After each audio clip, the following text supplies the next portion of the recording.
বাংলাদেশ জামায়াত ইসলামের আমির ডক্টর শফিকুর রহমান বলেছেন, পিআর নিয়ে আমাদের দাবি অব্যাহত।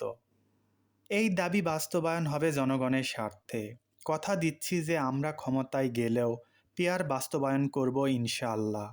সব আসনে জামাতকে বিজয়ের বার্তা দিব না। আমি জামাতের বিজয় চাই না, জনগণের বিজয় চাই। শনিবার ২২ নভেম্বর বিকেলে নগরীর চট্টগ্রাম কলেজ মাঠে তিনি এসব কথা বলেন। জামাতের আমির বলেন, নির্বাচনের লেভেল প্লেয়িং ফিল্ড নেই, কিন্তু এই ফিল্ড তৈরি করতে হবে আমাদের সবাইকে মিলে।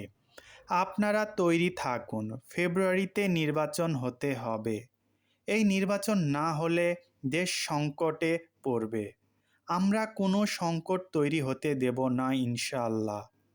তিনি বলেন, কিছু লোক জনগণের সম্পদকে লুণ্ঠন করে তাদের পকেট ভারী করেছে, তাদের কপাল কিসমত বড় করেছে, কিন্তু জনগণ কার্যত সেরকম উন্নয়নের মুখ দেখেনি।